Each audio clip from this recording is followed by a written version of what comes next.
नमस्कार दोस्तों, स्वागत है आपका हमारा YouTube channel Indian study express में।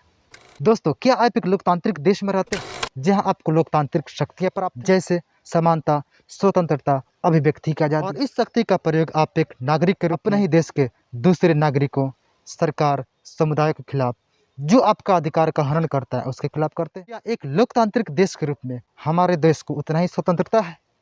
यहाँ स्वतंत्रता का मतलब है हमारे देश के सरकार के द्वारा स्वतंत्र विदेश नीति, आंतरिक मामलों पर नियंत्रण, दूसरे देश की तुलना में अपने देश की बिना किसी रुकावट की वृद्धि। क्या ऐसा संभव है? तो मेरा जवाब है नहीं। क्योंकि हमारा देश लोकतांत्रिक देश है, तो ये लोकतांत्रिक देश सिर्फ अपने जनता, अपने नागरिकों को ही ये सब स्वतंत्रता दे सकती है, लेकिन खुद अपने आप में ये स्वतंत्रता नहीं रखी हुई। वास्तव में जितने भी दुनिया के लोकतांत्रिक देश हैं, जैसे इंडिया, पाकिस्तान, बांग्लादेश, मालदीव, श्रीलंका, ये कहीं ना कहीं इनडायरेक्ट रूप से एक महाशक्ति के कंट्रोल में है, और वो महाशक्ति कोई और नहीं है, और वो महाशक्ति है अमेरिका। दोस्तों, अमेरिका दुनिया में लोकतंत्र को पसंद करता है। क्यों? क्योंकि अमेरिका का महाशक्ति बने रहने का मूल मंत्र यही है। क्या कोई एक लोकतांत्रिक देश का नाम आप बता सकते हैं जो अमेरिका के आसपास भी हो आर्थिक विकास के मामले में? तो मेरा जवाब है नहीं। अमेरिका के आसपास में कौन है? अमेरिका के आसपास में चाइना है और रसिया है, जो कि लोकतांत्रिक देश नहीं है। तो आज के इस वीडियो में जानने वाले हैं कैसे अमेरिका दुनिया के लोकतांत्रिक देश को अपने कंट्रोल में करके रखता है। इसका हालिया कुछ उदाहरण आपके सामने है, जैसे बांग्लादेश में शेख हसीना की सरकार का तख्ता पलट। दोस्तों, जैसा कि हम सभी जानते हैं कि शेख हसीना बांग्लादेश में चौथी बार भारी बहुमतों से चुनाव जीतकर बांग्लादेश की प्रधानमंत्री बनी, और प्रधानमंत्री बनने के बाद वो रसिया, चाइना और इंडिया तीनों को समान रूप से बैलेंस करके चल रही थी। ज़्यादा किसी को फेवर नहीं कर रहे थे, ना तो चाइना, ना ही रसिया, न ही इंडिया। यह सब देखकर भला अमेरिका को कैसे पसंद आता? और इसके बाद अमेरिका शेख हसीना पर दबाव डालने लगा। शेख हसीना का कहना था कि अमेरिका उनसे सेंट मार्टिन आइलैंड चाहता है, इंडो पैसिफिक रीजन को अमेरिका कंट्रोल कर सके, वहाँ पे अपनी प्रभाव बढ़ा सके। लेकिन शेख हसीना ने अमेरिका के इस प्रस्ताव को ठुकरा दिया, क्योंकि शेख हसीना की इस कदम से रसिया, चाइना और इंडिया तीनों नाराज हो जाते, और शेख हसीना ऐसा नहीं चाहती थी। तो फिर क्या था, अमेरिका ने चाल चलना शुरू कर दिया। उसने ठान लिया कि अब बांग्लादेश की सरकार को गिरा देना है, और उसके जगह पर एक ऐसी सरकार को लाना है जो हमारे इशारों पर नाचे। हुआ कुछ ऐसा ही। सबसे पहले अमेरिका ने शेख हसीना पर यह आरोप लगाया कि शेख हसीना चुनाव में धांधली करके जीती हुई है। उसने ऐसा इसलिए किया क्योंकि बांग्लादेश में बवाल हो जाएगा और वहाँ पे सरकार का तख्ता पलट हो जाएगा। लेकिन अमेरिका के इस दाव का प्रभाव बांग्लादेश पर कुछ ज़्यादा नहीं पड़ा। लेकिन आखिरकार बांग्लादेश में किसी तरह आरक्षण के मुद्दे पर बवाल हो गया, और शेख हसीना की सरकार गिर गई। शेख हसीना की सरकार गिरने के बाद बांग्लादेश के लोगों को इस बात की खुशी हुई कि चलिए लोकतंत्र की जीत हुई।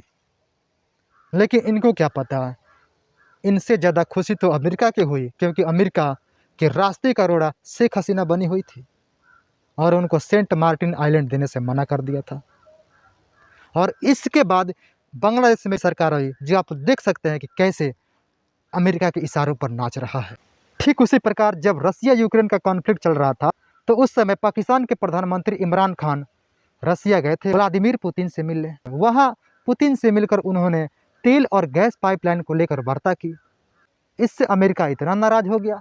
अमेरिका अपने आप को बॉस मानता है। अमेरिका का मानना था कि जो मैं कहूँ दुनिया के लोकतांत्रिक देश वही करें, मेरे विरुद्ध ना जाएं। लेकिन इमरान खान ने अमेरिका के विरुद्ध जाकर तेल और गैस पाइपलाइन पर वार्ता की। इससे अमेरिका इतना नाराज हो गया, उसने इमरान खान को भी हटाने का फैसला कर लिया।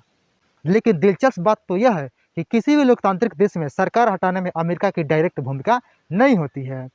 जैसे ही इमरान खान पाकिस्तान वापस आते हैं, तो उनको एक सीक्रेट डॉक्यूमेंट हाथ लगता है। वो डॉक्यूमेंट अमेरिका के द्वारा पाकिस्तान के विपक्षी पार्टी और सेनाओं के नाम था, और यह मामला साइफर के नाम से जाना जाता। उसमें यह साफ साफ बोला गया था कि इमरान खान को किसी भी तरह से सत्ता से हटाना है।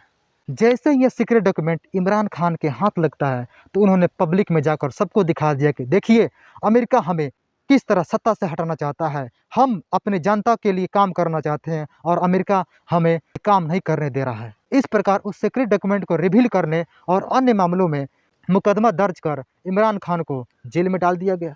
उसके जगह पर शहबाज की सरकार आती है और सेना का प्रमुख फील्ड मार्शल आता है, जो आप लोग देख ही सकते हैं किस प्रकार बांग्लादेश की तरह पाकिस्तान का सरकार भी अमेरिका का पिछलग्गू बना हुआ है और उसके इशारे पर नाच रहा है। तो मेरा सवाल है, क्या हमारे देश में वैसा ही कुछ होने वाला है? क्योंकि हम सभी जानते हैं आज के भी दौर में इंडिया रसिया से कम दाम में तेल खरीद कर दुनिया को बेचता है और मुनाफा कमा रहा है। तो भारत के इस कदम से अमेरिका ने भारत पर टैरिफ लगाने की पहले धमकी दी, लेकिन भारत रूस से तेल खरीदना बंद नहीं किया।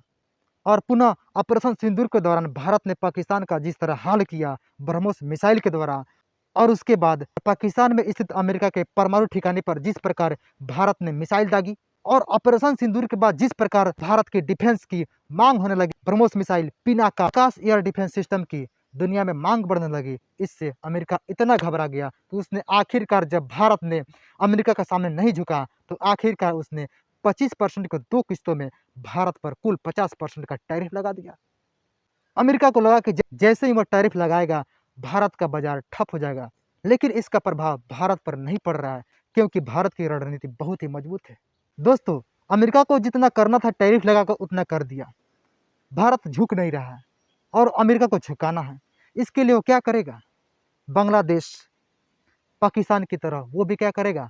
भारत में भी तख्ता पलट कराने की कोशिश करेगा। हमारे देश में किसी तरह सरकार के विरुद्ध किसी भी मुद्दे पर लोगों को भड़काया जा सकता है, कि सरकार को किसी तरह हटाने की कोशिश किया जा सकता है। जैसे आप लोग अभी देख ही सकते हैं कि वोट चोरी का मामला सरकार के विरुद्ध हो रहा है।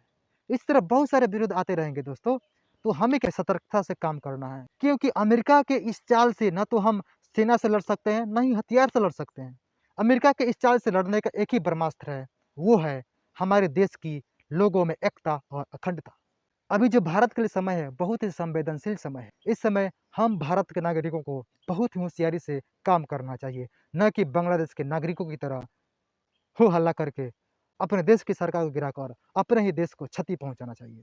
देश की कुछ पार्टियां हम लोग कुछ बांग्लादेश की जनता की तरह, पाकिस्तान के जनता की तरह कुछ ऐसा ही समझती है कि कुछ भी भड़का दे और देश के लोग भड़क जाए। लेकिन पार्टियों को मैं कहना चाहूँगा कि हमारे देश की जनता इतनी भी अनपढ़, गंवार, जाहिल नहीं है कि इन लोगों के कहने पर हम लोग कुछ भी करें। हमारे देश के लोग इन लोगों से बहुत समझदार हैं। और एक और ज़रूरी बात कहना चाहूँगा कि हमारा देश जो है पार्टियों से ऊपर है।